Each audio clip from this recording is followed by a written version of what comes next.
বাংলার বাড়ি প্রকল্প নিয়ে যারা অপেক্ষা করে আছেন তাদের জন্য কিন্তু একটা বেশ বড় আপডেট এসছে। প্রকল্পে টাকা কবে ঢুকবে আর ফাইনাল লিস্ট নিয়ে লেটেস্ট খবরটাই বাকি, চলুন এই আলোচনায় আমরা সেটাই বিস্তারিতভাবে জেনে নিই। তো সবার আগে যে খবরটা নিয়ে সবচেয়ে বেশি চিন্তা, চলুন সেটাই বলি।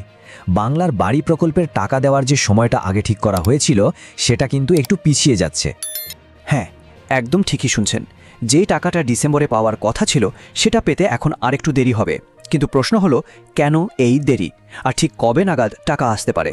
চলুন বিষয়টা একটু গভীরে গিয়ে দেখি। ব্যাপারটা একদম সহজ করে যদি বুঝতে হয় তাহলে এই টাইমলাইনটা দেখুন। আগে ঘোষণা করা হয়েছিল যে ডিসেম্বর মাসেই টাকা দেওয়ার কাজ শুরু হয়ে যাবে, কিন্তু এখন নতুন সম্ভাব্য সময় হিসাবে জানুয়ারি মাসের কথা বলা হচ্ছে।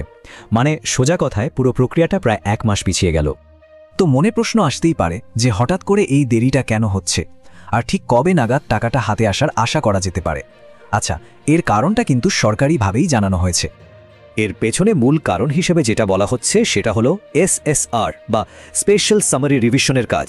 এটা আসলে নির্বাচন কমিশনের একটা খুব জরুরি কাজ, মানে ভোটার তালিকার কাজ আর কি।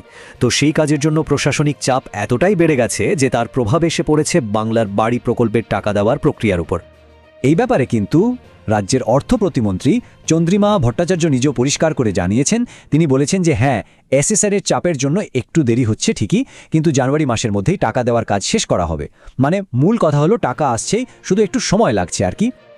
আর দেখুন, এই যে দেরি হওয়ার খবরটা, এটা কিন্তু কোনো ছোটোখাটো ব্যাপার নয়, কারণ এর সাথে জড়িয়ে আছে প্রায় 16,36,522টা পরিবারের স্বপ্ন। এই সংখ্যাটাই বুঝিয়ে দেয় যে প্রকল্পটা ঠিক কতটা বড়।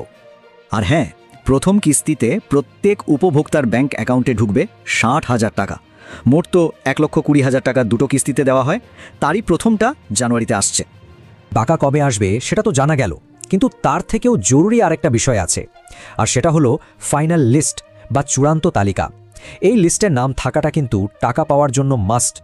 এখানে একটা ব্যাপার কিন্তু গুলিয়ে ফেললে চলবে না। নভেম্বরের শুরুতে যে তালিকাটা বেরিয়েছিল ওটা ছিল একটা খসড়া তালিকা, মানে একটা ড্রাফট লিস্ট। কিন্তু টাকা পাওয়ার জন্য আসল যেটা দরকার সেটা হলো এই ফাইনাল লিস্ট। খসড়া আর চূড়ান্ত তালিকার মধ্যে এটাই কিন্তু প্রধান পার্থক্য।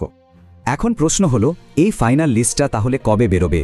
যা জানানো হয়েছে 30শে নভেম্বরের পর থেকেই এই লিস্টটা প্রকাশ করা শুরু হয়ে যাবে। তবে হ্যাঁ, কোনো জেলার ক্ষেত্রে হয়তো ডিসেম্বরের প্রথম সপ্তাহ লেগে যেতে পারে। আচ্ছা, লিস্ট তো বেরোবে, কিন্তু সবচেয়ে দরকারি কথা হলো এই ফাইনাল লিস্টটা কোথায় আর কিভাবেই বা চেক করা যাবে। চলুন এবার সেই পদ্ধতিগুলোই দেখে নেওয়া যাক। অনলাইন আর অফলাইন দুটো উপায়ই কিন্তু আছে। সবচেয়ে সহজ আর সোজা উপায় হলো অফলাইন পদ্ধতি। 30শে নভেম্বরের পর নিজের এলাকার গ্রাম পঞ্চায়েত অফিসে বা ব্লক অফিসে গেলেই খোঁজ নিতে পারবেন।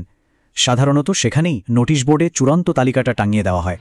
আর যারা অনলাইনে দেখতে চান তাদের জন্য উপায় আছে। প্রথমে নিজের জেলার যে সরকারি ওয়েবসাইট সেখানে যেতে হবে। ওয়েবসাইটের হোম পেজে খুঁজলেই নোটিশ বা অ্যানাউন্সমেন্ট বলে একটা সেকশন পাবেন। ওখানেই বাংলার বাড়ি প্রকল্পের ফাইনাল লিস্ট এরকম একটা লিঙ্ক দেওয়া থাকবে। বাস ওখান থেকে PDF ফাইলটা ডাউনলোড করে নিজের নাম বা অ্যাপ্লিকেশন আইডি দিয়ে সার্চ করলেই পেয়ে যাবেন। তাহলে চলুন পুরো ব্যাপারটা এক নজরে আরেকবার ঝালিয়ে নেওয়া যাক। প্রথম কিস্তি 60,000 টাকা আসছে জানুয়ারি মাসের মধ্যে, আর দ্বিতীয় কিস্তি যে বাকি 60,000 টাকা সেটা মার্চ থেকে এপ্রিল মাসের মধ্যে পাওয়ার সম্ভাবনা আছে। সবকিছু তো জানা গেল, কিন্তু শেষে একটা প্রশ্ন থেকেই যায়। এই যে জানুয়ারি মাসের কথা বলা হচ্ছে, এটা কি একদম পাকা কথা? দেখুন, এখনও পর্যন্ত সরকারিভাবে এটাই জানানো হয়েছে। তবে যে কোনো রকম পরিবর্তনের জন্য সরকারি ঘোষণার দিকে নজর রাখাটাই কিন্তু সবচেয়ে ভালো হবে।